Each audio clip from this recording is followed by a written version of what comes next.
बिस्मिल्लाहिर्रहमानिर्रहीम अस्सलाम वालेकुम। देखें इस हमारे पास स्टेबलाइज़र आया है तो रिपेयर होने के लिए इसको चेक करते हैं इसमें क्या फॉल्ट है। तो इसकी पहले मैं स्विच उसको लगा देता हूँ। तो ये हमने स्विच लगाया तो ये देखें लाइट इसकी इनपुट लाइट ऑन हो चुकी है। तो आउटपुट लाइट के लिए हमें 3 मिनट वेट करना पड़ेगा। तो इतने हम इसके पेज खोल लेते हैं। तो पेज अब खोल के कवर को ओपन कर लिया। तो अब देखते हैं इसकी 3 मिनट के बाद इसका जो आउटपुट है वो ऑन होती है कि नहीं, यानी कि इसके 3 मिनट रिले सिस्टम लगा ताकि बिजली का झटका हमारी फ्रिज को ना लगे।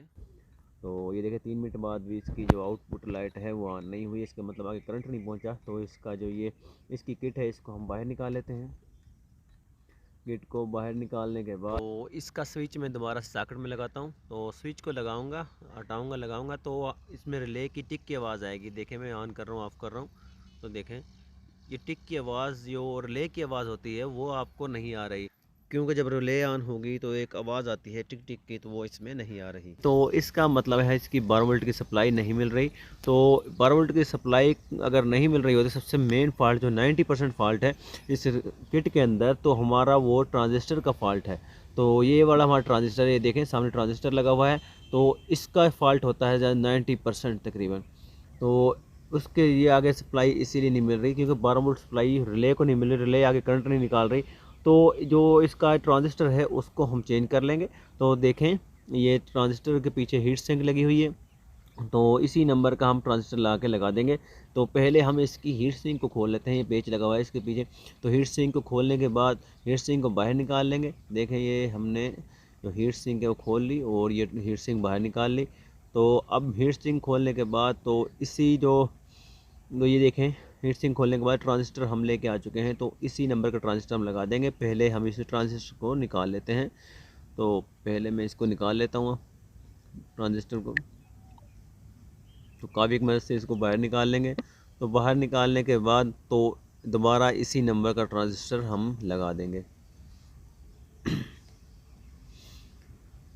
तो इस ट्रांजिस्टर को अच्छी तरह से हम कावी की मदद से सोल्ड कर देंगे। तो इसका जो बेस्ट तरीका है जो इसका काम करने का, यानी कि अगर आप अच्छे कारीगर नहीं हैं, यानी कि आप कारीगर आप इतने नहीं हैं, थोड़ा बहुत आप काम जानते हैं, तो ये करेंगे इसको खोलने से पहले इसकी अच्छी तरह से फ़ोटो बना लें, क्योंकि दोबारा फिट करना आसान हो जाएगा। तो अब कावी की मदद से इसको मैं लगा लेता हूँ, इसको सोल्ड कर लेते हैं कावी की मदद से। तो अच्छी तरह से सोल्डिंग करने के बाद जो हमारा ट्रांजिस्टर है वो इंशाल्लाह काम करना शुरू कर देगा। ये देखिए अच्छी तरह से हम इसकी सोल्डिंग कर देंगे। ये सोल्डिंग इसकी हो चुकी है। तो अब इसको मैं सीधा करके आपके ऑन करके चेक करवाता हूँ। तो ये देखें हमारा जो ट्रांजिस्टर है वो लग चुका है। तो इसके ऊपर मैं अब हीट सिंक लगा दूँगा, क्योंकि हीट सिंक ने हीट जज़ब करनी होती है, ट्रांजिस्टर गर्म होकर ख़राब ना हो जाए। तो हीट सिंक इसकी हीट को जज़ब कर लेता है। तो इसका पेच में लगा देता हूँ अब। जो पेज इसका मैंने लगा दिया, हीट सिंक हमारी लग चुकी है। तो अब मैं दोबारा से इसको ऑन करके दिखाता हूँ।